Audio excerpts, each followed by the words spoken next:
subscribe to our YouTube channel and press the bell icon for the latest updates. Programme नाल जुड़े दर्शकों का बहुत बहुत स्वागत। सब तो पहला प्यार ते सत्कार नाल सत श्री अकाल।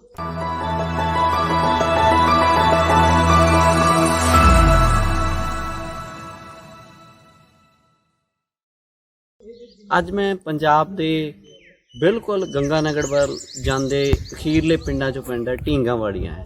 ਲਗਭਗ 3000 ਬੋਰਡ ਦਾ ਪਿੰਡ ਹੈ, 4000 ਏਕੜ 'ਚ ਪਿੰਡ ਵਸਿਆ ਹੋਇਆ। ਇਹ 1853-54 'ਚ ਪਿੰਡ ਸਿਆਗ ਜਿਹੜੇ ਭਾਈਚਾਰਾ ਹੈ ਉਹਨੇ ਵਸਾਇਆ ਸੀ ਅੰਗਰੇਜ਼ਾਂ ਤੋਂ।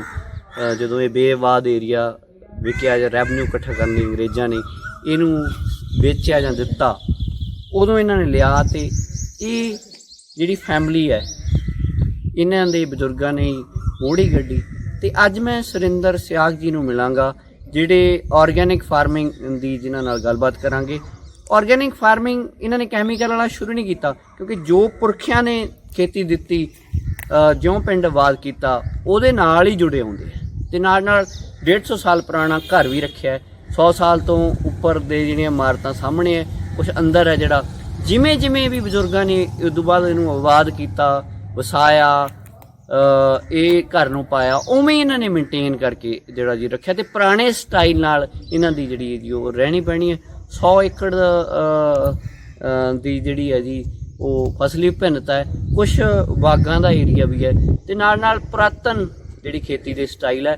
ਬਾਕੀ ਜਾਣਾਂਗੇ ਘਰ ਬਾਰੇ ਵੀ, ਪਿੰਡ ਬਾਰੇ ਵੀ, ਅਤੇ ਖੇਤ ਬਾਰੇ ਵੀ, ਖੇਤੀ ਬਾਰੇ ਵੀ। ਸਭ ਤੋਂ ਪਹਿਲਾਂ ਕਰਦੇ ਹਾਂ ਸਵਾਗਤ। ਸਭ ਤੋਂ ਪਹਿਲਾਂ ਬਹੁਤ ਬਹੁਤ ਸਵਾਗਤ। ਸਤਿ ਸ਼੍ਰੀ ਅਕਾਲ ਜੀ। ਸਤਿ ਸ੍ਰੀ ਅਕਾਲ ਜੀ।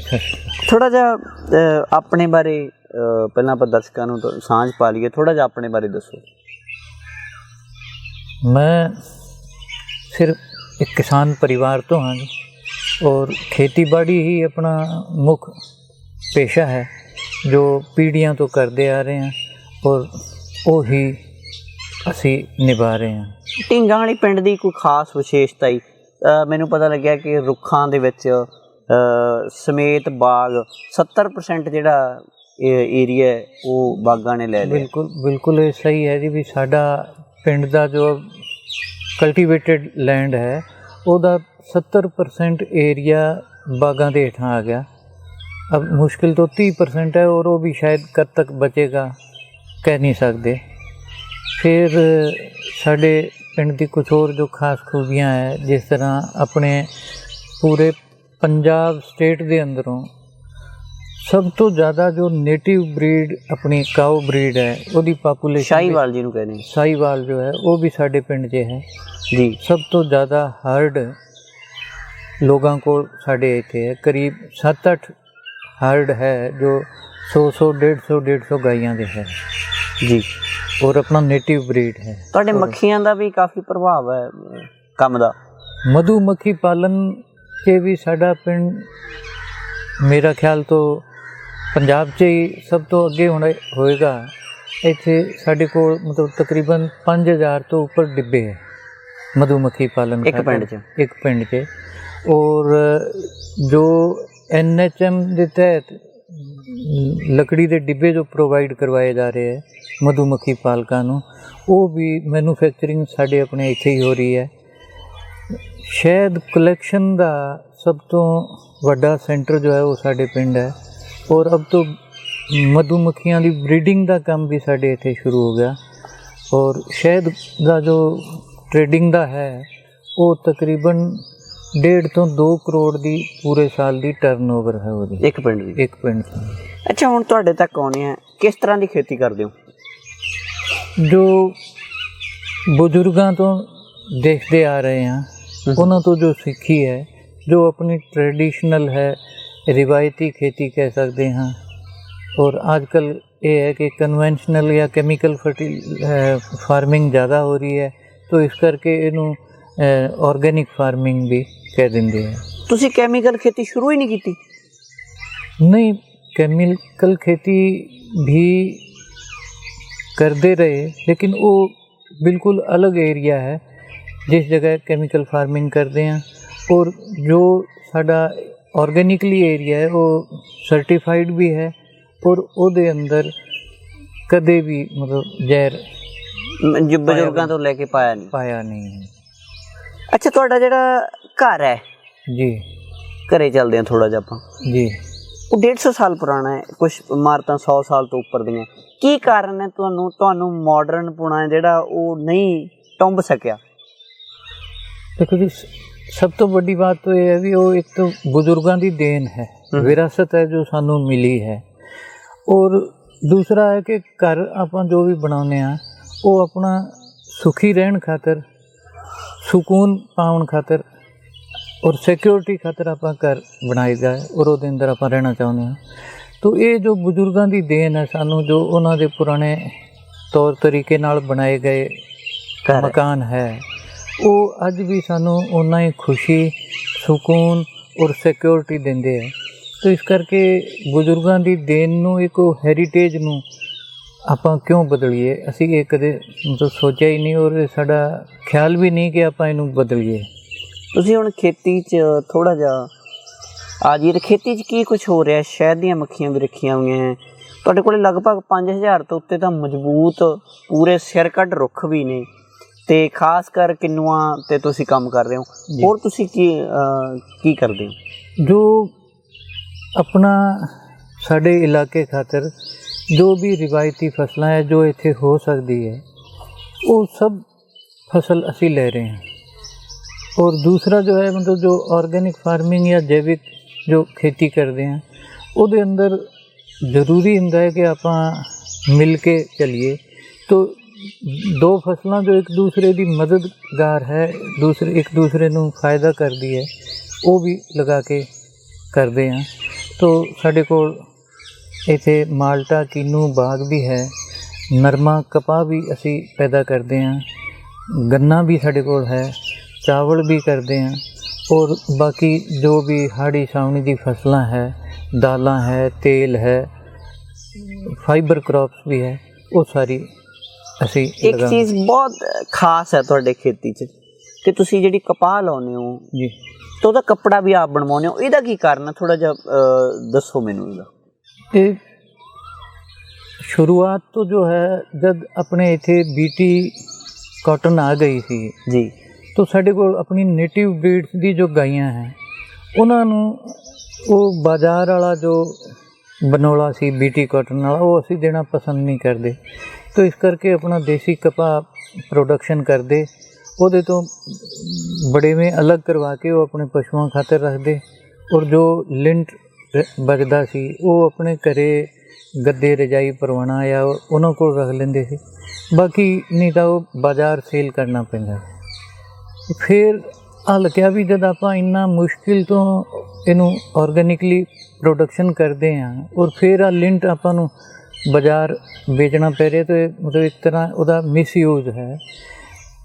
तो उस सोचते रहे भी ਇਹਦਾ ਕੀ ਆਪਾਂ ਨੂੰ करना चाहिए। तो कपाह का सिर्फ एक ही मोटिव है भी ਇਹਦੇ ਤੋਂ कपड़ा बनता है। तो फिर असी देखा भी क्यों ना कपड़ा भी तैयार करवाइए। और असली बात यह है कि नरमा या कपाह जो है ਉਹਦੇ ਤੋਂ एंड प्रोडक्ट तक तैयार करन खातर बहुत सारे हत्थां नूं रोज़गार मिलता है। क्या बात है। एक अपना सोशल इकोसिस्टम जो है वो भी डेवलप होता है, अपनी सेल्फ डिपेंडेबिलिटी भी बढ़ती है। भी पहले औरतां लग के ਉਹਦੀ ਚੋਣੀ करनी, उस तो बाद फिर ਉਹਦਾ जिनिंग होनी, भी रूह और बड़ेवे अड होने, पिंजिया जाना ਉਹਨੂੰ। फिर उस तो बाद कार्डिंग होनी, हाँ जी। फिर उस तो बाद अपने जनानियां ने औरतां ने ਉਹਦੀ कताई करनी, और उस तो बाद फिर उस धागे नूं तैयार करके जुलाहे जो है उन्होंने कपड़ा तैयार करना। तो बहुत सारे मतलब अपने सोसाइटी के लोगों नूं रोज़गार भी मिल रहा है। ਹੁਣ ਤਾਂ ਜਿਹੜੇ ਖੱਡੀ ਬੁਣਨ ਵਾਲੇ ਸੀਗੇ जी, ਉਹ ਕੱਪੜਾ ਘੱਟ ਬਣਾਉਂਦੇ ਆ, ਤੁਸੀਂ ਫਿਰ ਹੁਣ ਕਿੱਥੋਂ ਬਣਵਾਉਂਦੇ ਹੋ? ये क्योंकि अपना सारा सिस्टम ही इत्थे एक तरह खत्म हो चुका सी, इस करके मजबूरी कारण सानू एक कपड़ा पावर लूम से तैयार करवाना पिया। लेकिन अब अपने पंजाब के अंदर भी जो KVM NGO है, ਉਹਦੀ एक संस्था है त्रिंजन जी, जो मतलब ਕਰੀਬ 200 ਦੇ ਕਰੀਬ ਔਰਤਾਂ ਨੂੰ ਕਤਾਈ ਵਾਲਾ ਰੋਜ਼ਗਾਰ ਵੀ ਦੇ ਰਹੀ ਹੈ ਔਰ ਉਸ ਤੋਂ ਅੱਗੇ ਉੱਥੇ ਹੀ ਲੋਕਲ ਜੋ ਹੈ ਔਰਤਾਂ ਵੀ ਹੈ ਮਰਦ ਵੀ ਹੈ ਜੋ ਕਪੜਾ ਤਿਆਰ ਕਰ ਰਹੇ ਹੈ। ਇਸ ਕੰਮ ਨੂੰ ਤਾਂ ਹੋਰ ਅੱਗੇ ਵਧਾਉਣ ਖਾਤਰ ਕੋਸ਼ਿਸ਼ ਕਰ ਰਹੇ ਹਾਂ ਕਿ ਆਪਣਾ ਜੋ ਪੁਰਾਣਾ ट्रेडिशनल अपनी कल्चर है, जो अपना सभ्याचार है, जो अपना पिंडां दा एक देहात दा सिस्टम है, ਉਹਨੂੰ ਦੁਬਾਰਾ ਸਰਵਾਈਵ ਕਰੀਏ ਔਰ ਆਪਾਂ ਆਪਣੇ ਪਿੰਡਾਂ ਨੂੰ ਸੈਲਫ ਡਿਪੈਂਡੈਂਟ ਬਣਾਈਏ। ਉਹ ਕੱਪੜੇ ਦਾ ਕੀ ਕਰਦੇ ਹੋ ਫਿਰ? ਉਹ ਕੱਪੜਾ ਤਾਂ ਪਾਉਣ ਖਾਤਰ ਹੈ, ਉਹਦਾ ਲੇਡੀ ਉਹਦਾ ਫੀਲ ਹੈ, ਜਿਹੜਾ ਫੀਲ ਜਾਂ ਉਹਦਾ ਅਹਿਸਾਸ ਹੈ ਕੱਪੜੇ ਆਪਦੇ ਬਣਵਾਏ ਦਾ, कोई आम दूजे कपड़े ना फर्क महसूस कर दो? पहली बात तो यह है कि आज जितना भी आप कॉटन फैब्रिक कह लिए बाज़ारों ले रहे हैं वो सारा बीटी कॉटन है और बीटी कॉटन होने करके ਉਹਦੇ ਤੋਂ जो मतलब उस इस्तेमाल कर रहे हैं उन्होंने चमड़ी दी बीमारियां, दाद, खुजली और परेशानियां हो रही है। ਉਹਦਾ ਇੱਕੋ ਹੀ हल है भी अपना नॉन बीटी कॉटन हुए और अगर वो ऑर्गेनिकली है तो बहुत ही अच्छा है। और कुछ अपने मेरे जानकार जिन्होंने चमड़ी की प्रॉब्लम सी और 2.5 या 3 महीने इस कपड़े तो बने हुए अंडर गारमेंट्स यूज़ किए, उन्होंने बिना किसी दवाई दे चमड़ी की बीमारियां दूर हो गई। और मेरे ही जो नाल काम करने वाले है उन्होंने मेरे को कपड़ा लिया अपनी मतलब छोटी बच्ची खातर, उन्होंने इस तो ਉਹਦੇ मतलब कपड़े सिवाते। तो वो छोटी बच्ची भी नहाण तो बाद हमेशा रोया करे भी मैनू ये कपड़े दोबारा पवाओ। मतलब जब एक बारी तुसी खुद एक्सपीरियंस करोगे फिर पता लगेगा कि शरीर खातर कितना फ्रेंडली है और कितना आपां नूं सुकून दिंदा है। तो कितना का बना लेने कपड़ा है? एक कपड़ा जो शुरुआत बनवाया सी वो तो तकरीबन 700-800 मीटर सी। अब और जो है बाकी वो तैयार करवा रहे हैं, जो हो सकता है शायद 2-2.5 महीने तक मिल जाए। ਤੁਸੀਂ ਇਹਨੂੰ ਸੇਲ ਵੀ ਕਰਦੇ ਹੋ? बिल्कुल जी, सेल भी जो अपने सर्कल च है या जिन्होंने लोगों को समझ है वो लोग डिमांड करते हैं और उन्होंने ਇਹਦਾ ਮੁੱਲ ਮਿਲਦਾ? मुल तो बिल्कुल मिलता है क्योंकि मेहनत बहुत है, बड़ा है प्रोसीजर ਵਿੱਚ ਘੁੰਮ ਕੇ ਆਉਂਦਾ ਹੈ। जी जी जी। और अब तो ये तो साढ़े ये कोशिश है भी जो अपने नैचुरल कलर है वो तो यदि नैचुरल डाइंग और ब्लॉक प्रिंटिंग करवा के जो अपनी मतलब औरतों खातर स्पेशल तैयार करवाइए जी, वो भी करवा रहे हैं। मैं कुछ थानू सैंपल दिखाऊंगा जो बनवाया है जी। अच्छा, मैनू ये दस्यो तुसी पशु भी काफ़ी रखे हुए हो जी। दुੱਧ ਦਾ ਕੀ ਪਹਿਲਾਂ ਤਾਂ ਕਹਿੰਦੇ ਸੀ ਵੀ ਦੁੱਧ ਪੁੱਤ ਵੇਚਣ ਵਾਲੀ ਗੱਲ ਹੋ ਜਾਂਦੀ ਸੀ, ਹੁਣ ਤੁਹਾਡੇ ਕੋਲ ਬਹੁਤ ਪਸ਼ੂ ਹੈ जी, ਤਾਂ ਉਹਦਾ ਘਰੇ ਹੀ ਵਰਤੋਂ ਹੋ ਜਾਂਦੀ ਹੈ ਜਾਂ? नहीं मोस्टली जिन्ना आपां नूं अपनी घर की जरूरत है आपां घर खातर रखीदा है। और जिस तरह के दुध के ऊपर सब तो पहला जो हक है वो है दुध देने वाली गां या मझ के बच्चे का। हाँ जी। तो पहली कोशिश ये रखी थी भी आपां बहुत ज़्यादा नहीं मतलब चाहना, आपां उन्होंने ही पहले खुराक पूरी करिए, उस तो बाद जो दुध है वो आपां कढ़ लीए। उस दे अंदरों जिन्ना अपना घर की जरूरत है वो आपां अपने घर खातर रखीदा है।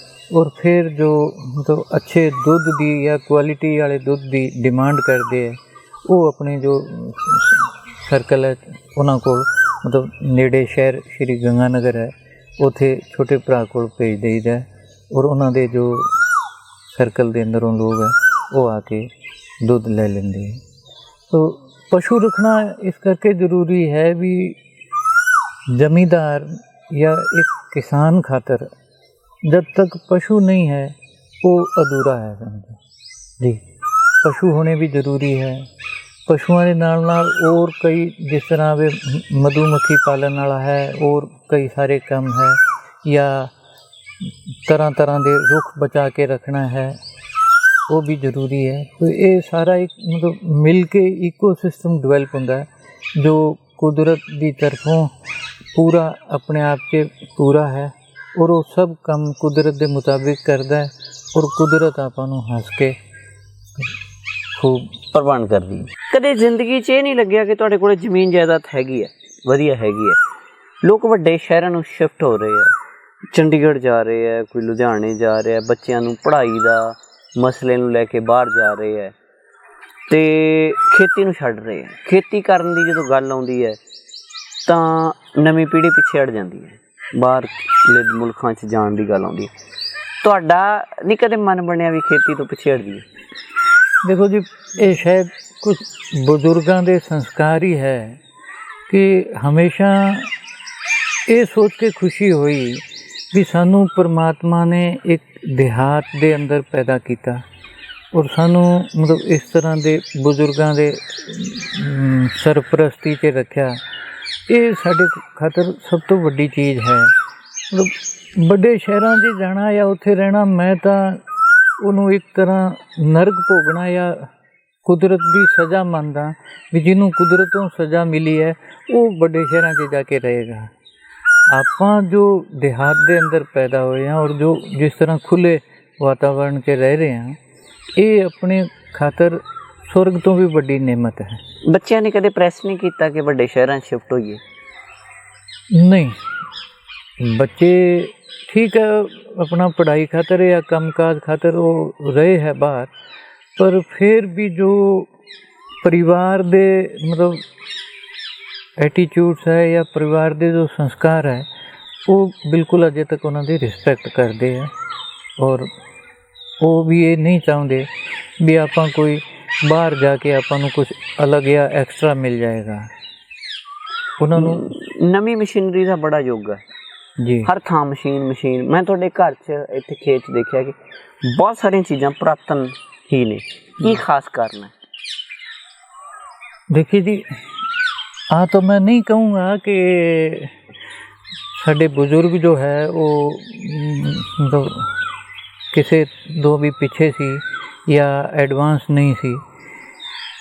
इत्थे मतलब मेरे अपने पिंड दे अंदर ही साढ़े घरे 1953 तो भी बाग लगे है और साढ़े को साढ़े परिवार के अंदर 1948 या 49 च ट्रैक्टर आ गया सी और 1951 या 52 के अंदर इंटरनेशनल हार्वेस्टर दी जो है वो कणक या फसल वाढ़ी करने वाली मशीन और थब्बे बनाने वाली सी, वो साढ़े कोल आ गई थी।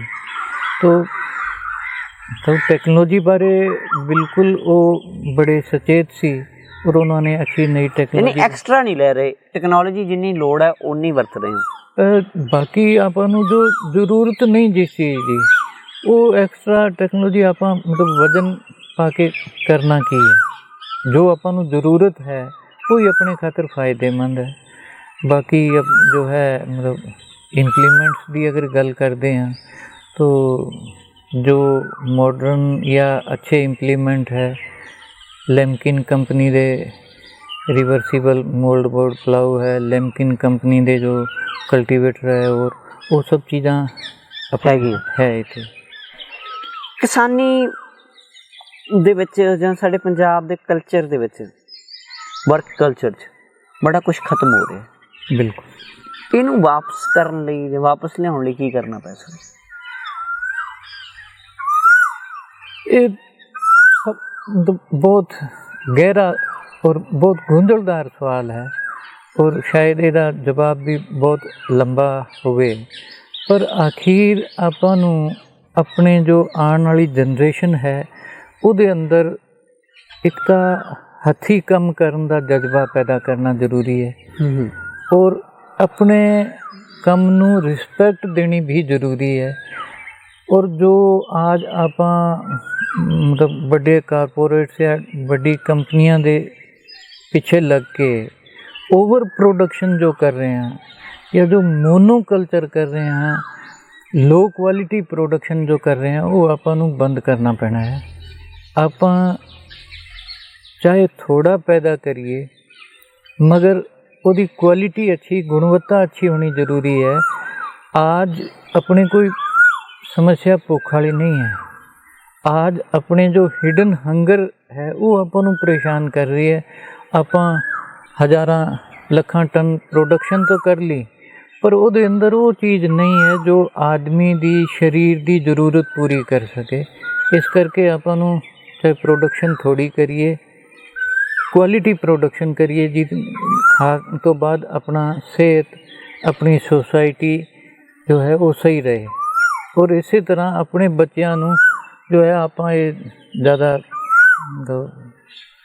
ਦਿਖਾਵੇ ਵਾਲੇ ਚੱਕਰ ਤੋਂ ਦੂਰ ਰੱਖ ਕੇ। ਦੋ ਚੀਜ਼ਾਂ ਮੇਰੇ ਧਿਆਨ 'ਚ ਹੋਰ ਹੈ ਜੀ। ਤੁਹਾਡੇ ਗੇਟਾਂ ਦੇ ਅੱਗੇ ਅੱਕ ਵੀ ਹੈ ਜੀ, ਇੱਕ ਗੇਟ ਦੇ ਅੱਗੇ ਜੀ ਜੀ ਜੀ, ਤੇ ਇੱਕ ਤੁਹਾਡੇ ਘਰ ਦੇ ਵਿਚਾਲੇ ਬਿਲਕੁਲ ਜਿਹੜੇ ਪੁਰਾਤਨ ਅਸੀਂ ਫਿਲਮਾਂ 'ਚ ਹੀ ਦੇਖਦੇ ਹਾਂ ਕਿ ਤੁਲਸੀ ਹੈ।